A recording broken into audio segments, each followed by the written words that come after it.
आज पूरा देश आक्रोशित है। आक्रोशित क्यों ना हो भला। जब इलेक्शंस की बात आती है तो गांव गांव में बूथ पहुंच जाते हैं। लोगों को बहलाकर फुसलाकर पूरी योजना बनाई जाती है कि कैसे maximum number of people vote करें और इनकी सरकारें बने। लेकिन जब सवाल एग्जाम्स का आता है, जब परीक्षाओं के दिन आते हैं, तो स्टूडेंट्स को सेंटर मिलते हैं उनके घर से 500 किलोमीटर अंडमान में सेंटर पहुंचा देते हैं। क्यों भाई? तुम्हारे इलेक्शंस हो तो बूथ हमारे घर के पास आ जाते हैं, और हमारी परीक्षाएं हो तो हमारे सेंटर हमारे घरों से 400 किलोमीटर 200 किलोमीटर मनमाने तरीके से तुम जहां चाहते हो वहां हमारे एग्जाम का सेंटर देते हो। और फिर भी कोई गारंटी नहीं है कि ये एग्जाम ट्रांसपेरेंट तरीके से होगा। फिर भी इस बात की कोई गारंटी नहीं कि एग्जाम का कोई रिजल्ट आएगा और एग्जाम्स की बहाली होगी। क्या गुजरती होगी उस बाप के ऊपर जो अपनी खेत, जो अपनी जमीन गिरवी रखकर अपने बच्चों को बाहर रखता है पढ़ने के लिए। उनके खर्चे उठाने में उसकी चप्पलें घिस जाती हैं, और जब पेपर लीक होता है, जब एग्जाम्स कैंसिल होते हैं, तो हताश और निराश बाप की आंखों में वो जो दर्द होता है, क्या सरकारें उसका सामना कर सकती हैं? खैर, सरकारें तो गूंगी और बहरी। सियासत निरंकुशता की ओर बढ़ रही है। मंत्री इतने बड़े हो गए कि टीचर्स यदि उनसे मिलना चाहें तो उन्हें लाठियां मिलेंगी। अरे, जिनके चरणों में फूल चढ़ाने चाहिए आप उनके ऊपर लाठियां चलाते हो। शर्म आनी चाहिए आपको। क्या ये देश चलाने का तरीका है? एक तरफ कहीं स्कूल बंद हो रहे हैं और दारू के ठेके खुल रहे हैं। एक तरफ एग्जामिनेशन सेंटर में 1.5 साल 2 साल से बच्चे अपने एग्जाम्स के लिए वेट कर रहे हैं, रिजल्ट्स के लिए वेट कर रहे हैं। थर्रा गई हैं आंखें। यह है भारत को विश्व गुरु बनाने का आपका तरीका? ऐसे बनेगा भारत विश्व गुरु? ऐसे बजेगा विदेशों में हमारे देश का डंका? लानत है ऐसी व्यवस्था के ऊपर।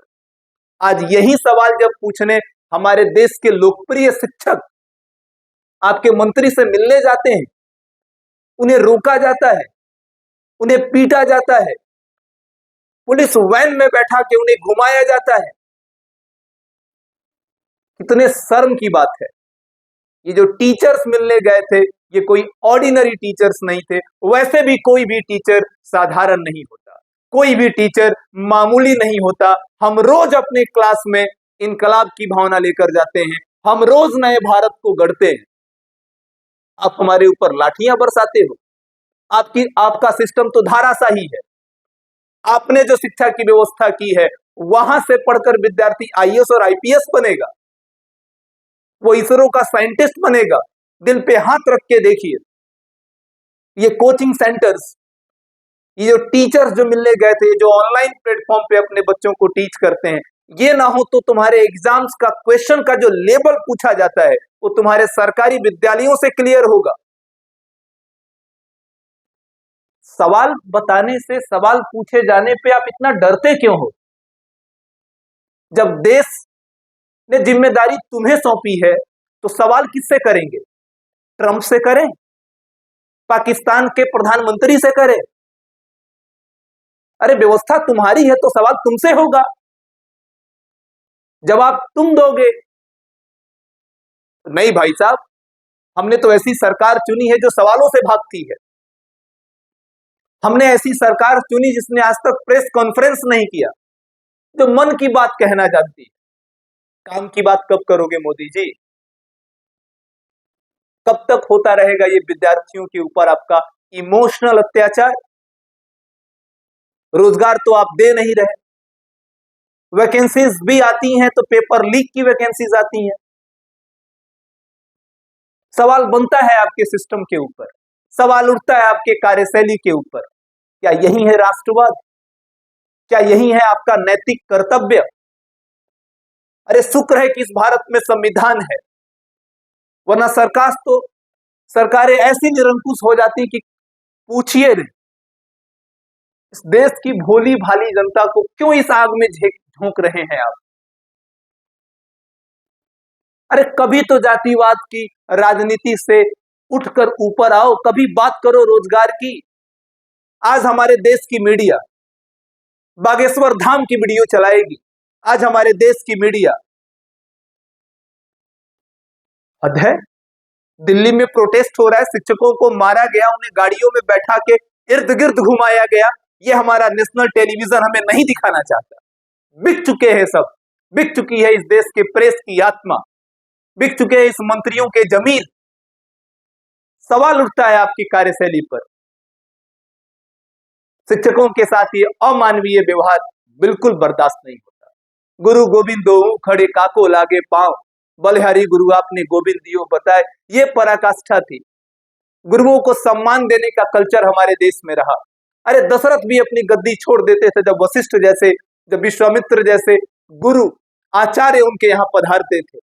आप लाठियां बरसाते हो और फिर आप राम की बात करते हो, धर्म की बात करते हो।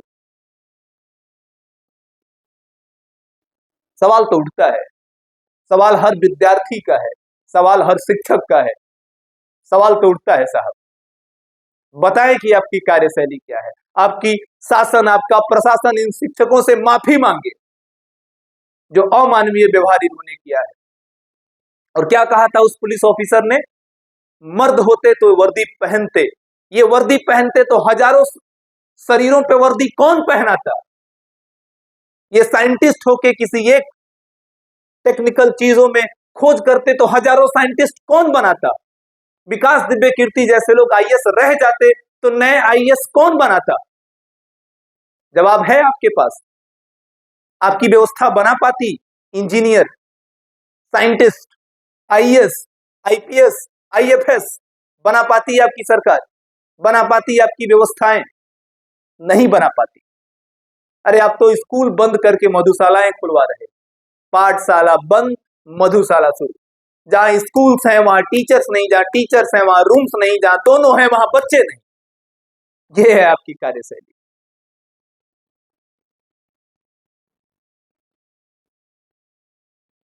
शर्म करो, माफी मांगो शिक्षकों से।